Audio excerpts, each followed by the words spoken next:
Today's video is a recap of our back-to-back Barbie and Oppenheimer screenings. We had one scheduled for 7 and one scheduled for 10, and we were running late to Oppenheimer.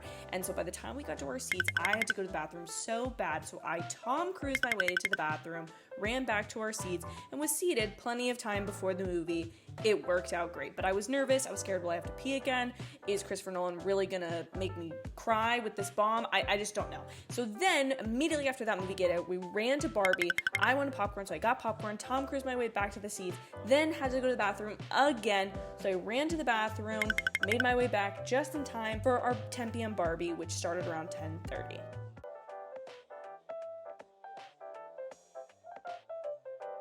Listen, I don't think I can really make all of these lights like dark black, like atomic bomb smoke level. So we're just gonna stick with the Barbie lighting for this one. Hopefully you've seen some like really hilarious editing. If you haven't, just know that I'm being lazy and trying to get this out for you guys so you can hear my thoughts. I now have a low commitment level interest in learning about theoretical physics and quantum mechanics. Just girly things, you know. I found Oppenheimer such a compelling and intriguing look at one of the largest parts of recent history that's had like huge impact. The Manhattan Project and Los Alamos and J. Robert Oppenheimer and all of the personalities and scientists involved with him. All of what this film covers so cleverly by Christopher Nolan. Gosh, he's done an amazing job, and I do see what people are talking about when they describe kind of his films being so excellent in a kind of confinement of history rather than going so far out the science fiction route. Because when I'm watching something like Tenet or Interstellar, I'm trying to understand it. I'm trying to like get a step ahead of the movie. I'm trying to understand if the movie's making plot holes, if it's making sense. I'm trying to understand what I'm watching. Whereas when I'm watching something like Oppenheimer, and I'll fully disclaim, I haven't seen all of Christopher Nolan's filmography. I have not seen Dunkirk, save a few clips of it. I feel like Christopher Nolan, within the confines of more of a genre film, like a historical one, I feel like you can receive the story and appreciate the way in which the story is being told in the format of the story, rather than being like trying to catch up to where the movie is going. And I'm not saying that that makes Interstellar or Tenet less enjoyable or bad. I'm just saying it's a different viewing experience. Speaking of viewing experience, I will admit I did not see this movie in IMAX. I know, for shame, I didn't seek out a 70mm IMAX Dolby Atmos sound cinema with massage chair theater to watch this movie. I know that is on me, and that is a wrong I have committed against the cinephile community, and I pray that you'll forgive me. However, I really wanted to see both movies back to back same day, and that being a Regal Unlimited member, I was going to my local Regal, okay? I wasn't going to drive an hour to an IMAX theater. I just wasn't gonna do it, okay? We'll say the black and white in this film, which I believe is like the first use of the IMAX black and white cameras, really stellar. Like I really enjoyed it. I appreciated the murkiness and kind of the fadedness of it, in the sense that it made me feel like I was almost like it did like kind of imbue subconsciously a thought process of I'm like reading a newspaper. I'm getting this from like an old-timey documentary type of situation. Anyways, I really, really enjoyed the film. Visually, of course, it's stunning. Christopher Nolan knows what he's doing. He hires the right camera operators, the right cinematographers, and the production design, of course, being a period piece, like it's top notch. It puts you in these settings of these Berkeley lab rooms and these Los Alamos homes and the shelters of the bomb testing. Like it's really phenomenal how it grounds you in these settings and these times and periods in J. Robert Oppenheimer's life. Also, gosh, the cast in this movie, like the beauty of Barbenheimer is that both movies have these like incredible leads with even more incredible ensemble casts. But in Oppenheimer, I spent nearly the entire movie like being like, I recognize that person, I recognize them. Is he from Sky High? That's Roger from Roger Rules. I knew he was in that. Wait a minute, that guy is Bernard from the Santa Claus. Like when I tell you, like, not only these are just like random, like, first of all, Christopher Nolan, sir, teaching history to the Gen Z with the people that made their childhoods, like he knew what he was doing. Thank you, sir. On top of that, you have incredible performances from Robert Downey Jr., calling it now.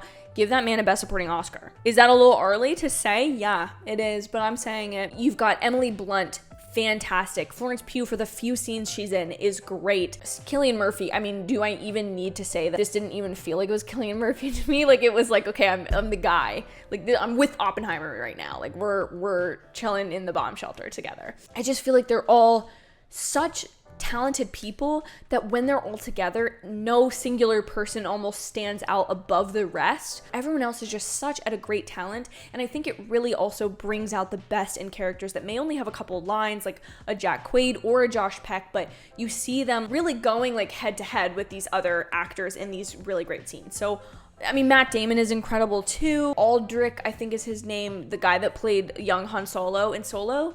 Everyone is really at their A game in this film, which I guess is what you do when Christopher Nolan calls. Like, you pick up the phone, you accept the assignment, and you do your best. It's just really great getting to see all of these people do their thing and also teach you a piece of history. Also was 1,000% there for every single time Albert Einstein was on screen. It felt like an MCU cameo. Like, it felt like a, oh my gosh, like, I recognize him, I know him from somewhere. Like, it was actually kind of hilarious with how serious the topic of this film is, for him to have these, like, comical, it's not played for comedy. Apparently Albert Einstein was known for kind of being this quirky, funny guy, you know? E equals MC, make you laugh. But overall, I think the way that this film is presented to you is a brief summary of the story of Prometheus, who, if you don't know, is a figure in Greek mythology who stole fire from the gods, who were the only people that had fire, and he brought it to man. But for doing something like that, for revealing this new technology or this new power, he was punished by the gods for the rest of eternity. And I think that truly is the core of this film, of the moral dilemma of, if you have the power to do something that is technology, it's a bringing about intelligence, or even understanding that there might be repercussions for that, that could be deeply, deeply negative, how that then defines the rest of your life. One of the most impactful parts of the film to me was making the process of discovering the technology and the science and theories behind an atomic bomb or a uranium bomb, and using all of these elements and kind of the competing science and thought process at the time, being so personal and in Oppenheimer's classroom, and there for his first class, and there for him finding the land of Los Alamos, for him moving in with his family. You have such this deeply personal relationship with the creation of the atomic bomb. And then when you find out in the film, as history progresses, and we all know what did in fact happen with the atomic bomb, it's delivered in this deeply impersonal way, this like shockingly and soberingly singularness and like lack of understanding. And then you kind of deal with characters for the rest of the film that are not privy to the moral quandrum or the excitement of just like the possibility of these theories coming true and all that kind of stuff. Like, it's so complicated.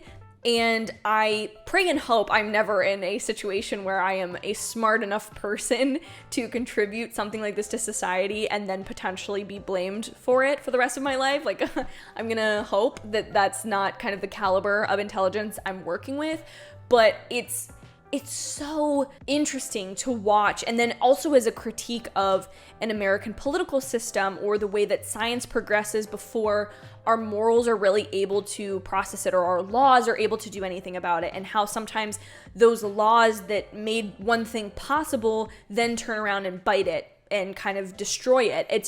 It's so interesting to watch this man who is just trying to do something for his country in a time of need. As the geopolitical landscape changes and after his like fame changes and the understanding of the world changes and wars are over or new ones start, how quickly that can turn on you. This film reminded me of two things while watching it. It reminded me a lot of the kind of story of Isaiah Bradley in The Falcon and Winter Soldier, and also Hamilton in some ways, of a person who is trying to make a difference, doesn't necessarily do it in the right way all the time, but also kind of Aaron Burr in that same story of like, what side are you on? Or is it worth taking a side? It's so deeply interesting and delivered to you in such a way that you feel connected to this character of J. Robert Oppenheimer, despite kind of all the negative parts about him, and despite how you may feel even about the atomic bombs or the way that World War II ended and these sort of things. It's such an interesting